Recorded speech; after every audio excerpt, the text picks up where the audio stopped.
Hello and welcome to another fun-filled week in Florida. We are still outside of Jacksonville, working on quite the extended little project. Weather, shipping, logistics, family time, holidays, lots of things are contributing factors to me not exactly building this thing as fast as I normally do. Now, we are approaching this one a little differently than we have in the past, and I'm completing the electrical system, or as much of it as possible, right out the gate. And then I'm gonna build the rest of this conversion all around it. Y'all hang on. This week's gonna be fun. Let's see what we can get accomplished.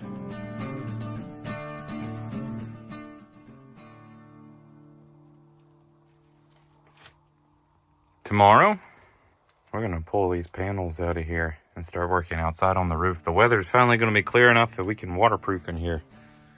I've been waiting quite a while on that. It got cold in Florida on us. Get some more done tomorrow. Boy, that's cool. Good morning, y'all. Today, I'm gonna spend some time on top of this thing. Now, let me show you where we're at currently up here.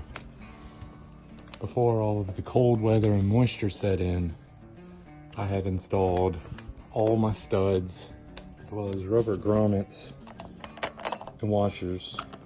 These aren't anchored down yet. I'm gonna be using die-core underneath them. And these will compress underneath these rails, like this. And my plan is to do 4 long rails. That way I can fit 3 200-watt panels on each side. And that leaves us a travel aisle down the middle, where I'm gonna be mounting an air conditioner and a max air fan. This roof is gonna be full. As I'm putting together all my hardware for this install, one of the things you have to do to put solar panels on a vehicle or anything else is you have to attach brackets to them. When they show up, it's just a panel with 2 wires coming out of the back. I personally really like these Z-style brackets. I then utilize stainless steel bolts to bolt them to the little nuts that are specific to the unitrack up there. But it's a process to get all these brackets on. There's a lot of different ones you can buy for different applications. Like I said, these work the best in my opinion. Now I understand it's been cold all over the country lately, but it's been cold here, much colder than I planned on it being. One of the problems with that is I'm working with lithium batteries in this whole electrical install.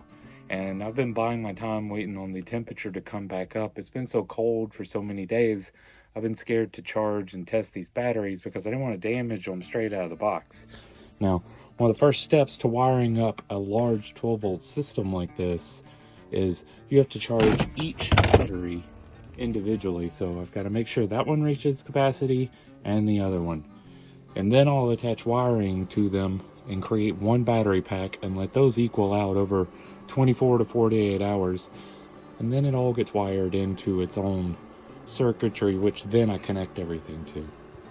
But the sun is warm enough today that I'm not worried that these battery cores are anywhere close to being frozen. And we can get some energy running through. Let's see how long this one takes to charge. Well, as y'all can see, that sun is setting behind me. And my arms are full of goodies. In this box is the shower pan that we're going to be putting in the corner.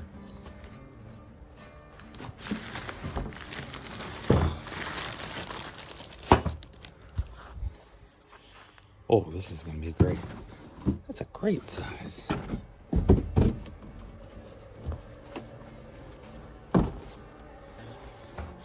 As you can see, I've been cleaning out the trailer all day. All of the panels are ready to go. I've got the hardware on all of them. And I've got cutting wheels to cut up these beams. Tomorrow, I'm gonna spend all day on top of this sucker. Oh guys, that sun has come out to play and it is a beautiful 70 degrees outside today. I think I'm gonna enjoy some time making music in the yard. Oh, it's another beautiful day in Florida. And I have a pile of hardware that's about to be put up on this roof. find it's best to get everything ready before one climbs on top of something like this. I'm going to show you what I'm going to accomplish, and then I'll show you what I'm doing.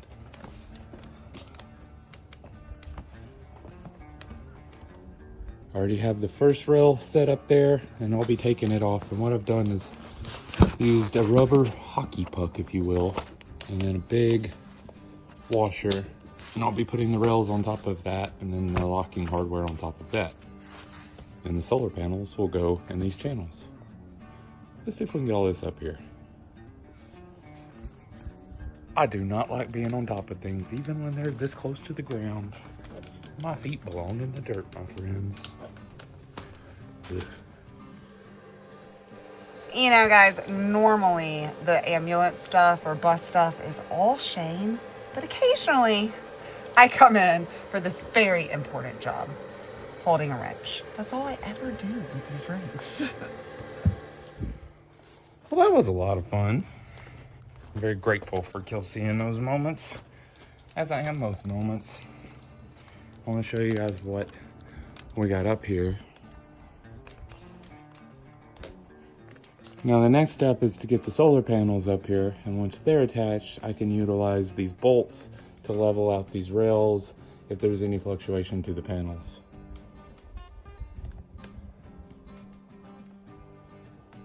Sweet. Well, I think that's going to be about the end of the expedition for the day. I've got to wait on this die cord to set up on the roof. I don't want to agitate it with my weight distribution and my big feet moving around up there. And also, I'm still waiting on this battery to charge. Tomorrow, I'll get them all wired together. A labor of love, y'all. A labor of love. Oh, it is another absolutely beautiful day in Florida, y'all. Unfortunately, Shane's not going to be able to get back to that ambulance quite yet. As I was cooking last night, we realized that we are out of propane. It's something that only happens once every few months, but when it does, it's kind of a game stopper. So we've got to move this big yellow house and take it into town and get a little bit of supplies. I do want to point out that it is the first time that we've had to do that pretty much the whole time we've been in Florida. All of the delivery services have really been working out for us here, y'all. We'll get back to that ambulance in time.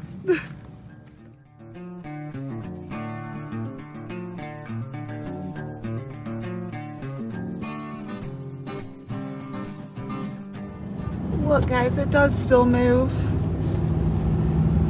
We'll get back to taking it on real adventures soon. Well, now we got all that fun out of the way. It's time to get started on all this fun. Now our batteries have finally reached charge equally separate, so it's time to bind them together with some cabling. And after I get done with that, I'm going to start dragging panels up to the roof. Eventually, it'll all come to these wires that are hanging out here and into the system. Let's see when we get done.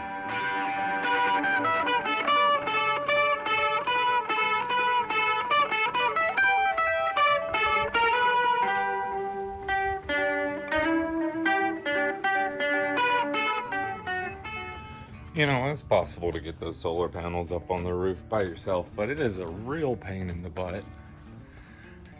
And with the roof being over the top of this thing, it made it even more of a challenge. But with Kelsey's help, we got them all up here. Now to get them anchored down.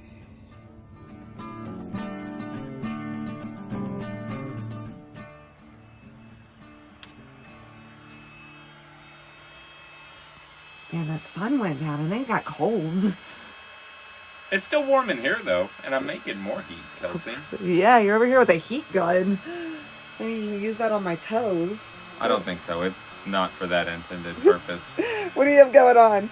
I am finishing making cables for this electrical system. Now, I'm sure I will have one or two little ones I have to make, but this is the last of the big ones, which means tomorrow I'm going to take out my cable making station, Kelsey. This thing's got to go. We got to make progress.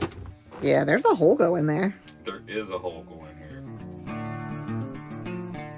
So we're within 1 hour of Jacksonville, which means supplies are coming really quickly now that the holidays are over. I did manage to get these panels up here, but one of the things I didn't do was manage to order enough of these little nuts that the Unistrut utilizes to hold these panels on. So I've got to wait on some more to get here. They should be here this evening. In the meantime, let's see if we can do some work inside and get that chair out and see if the shower pan's gonna work for us. All right, let's learn something.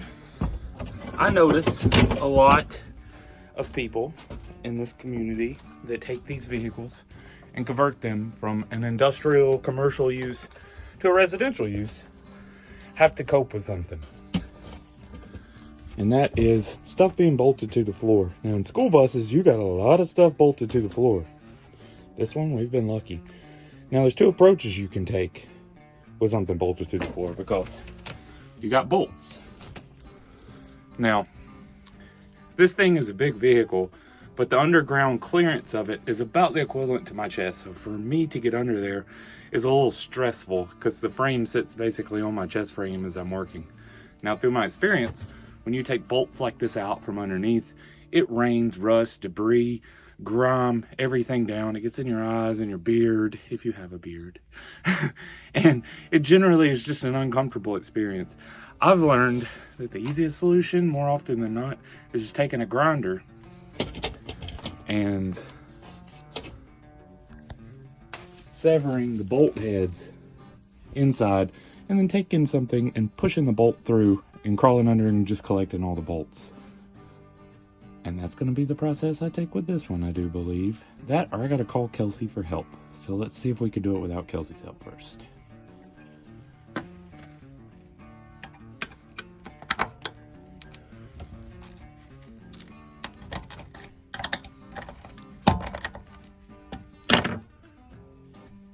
There's the bolt head. 3 more to go. And just like that, no more seat without the big guy crawling under the bus. Let's get this thing out of here. Poor baby. Meanwhile, it's Wednesday, which means it's time for me to play with blocks. This is round 3, y'all, of our South Dakota agates. Some of them are Fairburn agates, some of them are prairie agates, some of them are teepees. All of them are gorgeous. Oh, wow.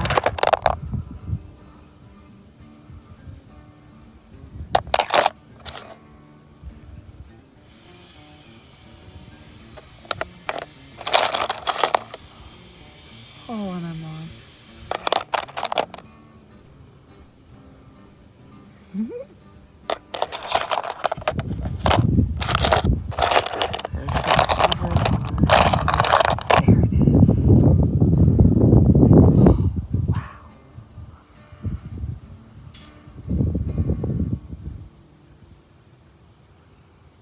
That's incredible. Nature's so cool, guys. I say I'm about ready to go back to South Dakota to pick up more of them, but it's cold there. And it is very, very not cold here today. I'm pretty grateful for it. Oh, guys, I could look at these all day. Unfortunately, I do have to get them into their 4th round of tumbling, but I thought I would bring them over and let Shane see what's going on here. And see what's going on over here. Check it out, babe. Ooh. Hello, South Dakota. That one is just something else, Kelsey. Wow. Kerblunk. What's happening over here? Oh, we are working on the showering facility, which I'm trying to cram in that corner back there, Kelsey. It doesn't look very showery yet. Sure it does. I can see it.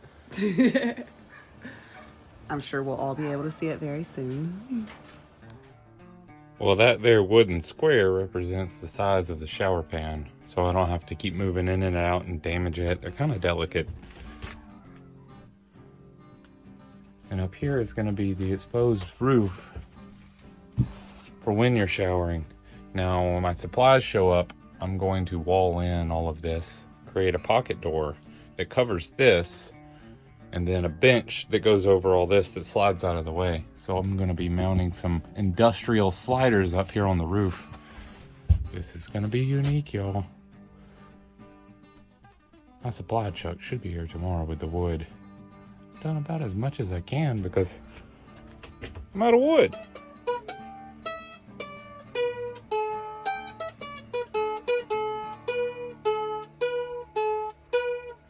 Kelsey, what are you doing?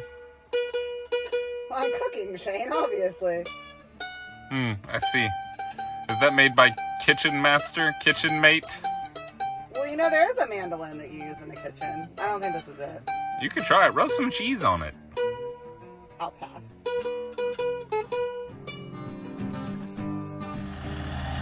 There we go. I brought it in on a forklift this time. Now we can get some stuff done today. I gotta go drink my coffee though, it's early. All right, now that I got that whole pot of coffee sucked down, it's time to get some movement inside of this thing. My first goal is to stop dodging all this insulation and wiring that I've had hanging from the roof for weeks. Now, part of that is because I only had a limited amount of these strips on hand and I didn't have enough to do the whole roof. So I chose to utilize those for other needs. Now I finally got some more in, so I'm gonna add all this stripping to all these aluminum bars. And then I'll bring in paneling and put it up.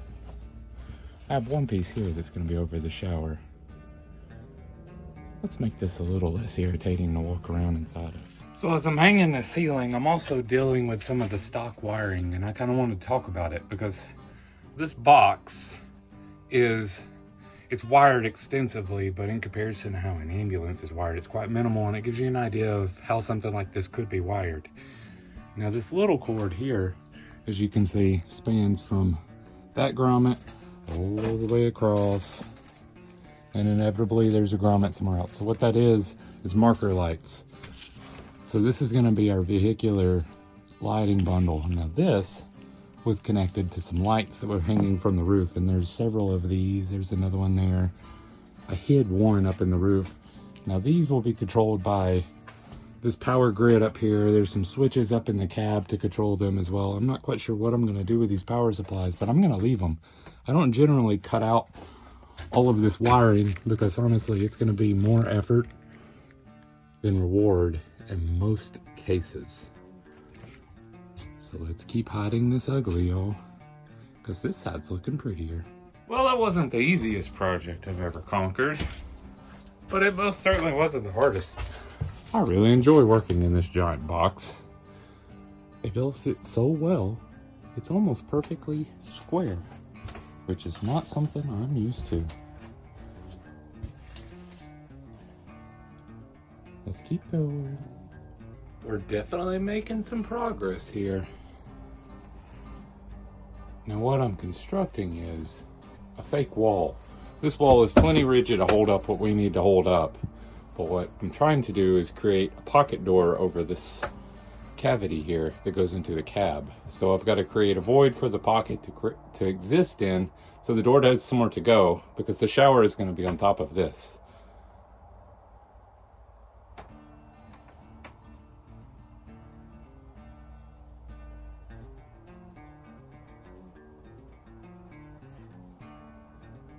Well, that sun's setting out there, which means it's getting quite dark in here, and I can't really see my pencil marks anymore. And here we have a rudimentary pocket door. Obviously, I'm going to expand upon this concept, but there you go.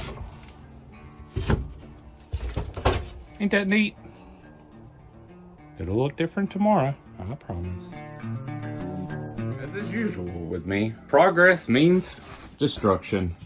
So I got all these ceiling panels fitted yesterday, and now I've come out this morning and started removing them. If we can get something that looks like a shower in here today. I want to show you all this delicate shower pan I keep talking about. This is made by Red Cross, somebody that's designed for RVs. It's one of the smallest ones you can get, and it's not perfectly square. It is a rectangle. They angle the foam on the bottom, as you can see, so that all the water naturally drains out. Now, my problem with them is how thin they are. So I'm in the process of building a box to go around it, and I'm going to use spray foam to fill in the void down the side to help keep this thing rigid and from breaking during use. Because me personally, I'm inclined to believe that my foot would kick the side of that. Let's see if we can make it better. Okay, now we're moving. Now all of this here is 1/4 inch underlayment. And what I'm doing is I'm creating the space that this wall is going to connect to, but I'm bringing the wood out past this little window because we're going to be covering a portion of this window. And because this clamps to the outside, you have to stack plywood to make sure you get a nice smooth finish. Then I'm going to be taking this panel and attaching it here.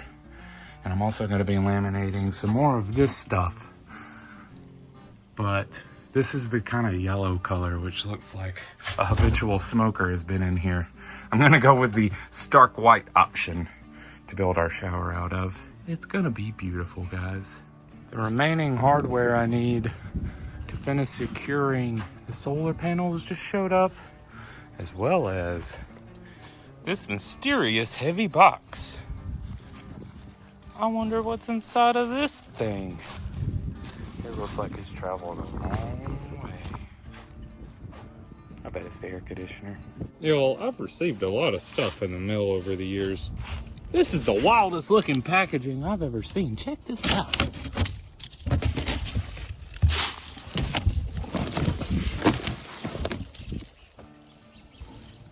Yep, that's the air conditioner. I think it's cool. Oh yeah, that's what I'm talking about. Now let's hide that. Well, that sun is working on dropping, and so are my energy levels. I think I'm about done for this day and this week as well. Now, of course, we are ending this week with absolutely nothing finished. Because that's just how it goes. It's really hard to complete one component because everything is so intertwined when you're dealing with such small space. I do want to say thank you to each and every one of you that watched to the end of this video, and for each and every one of you that have watched to the end of so many others. Make sure y'all come back next week and see what happens with this thing and what happens with our lives. You never know what kind of adventure we're going to go on. We'll see y'all then. Bye, y'all.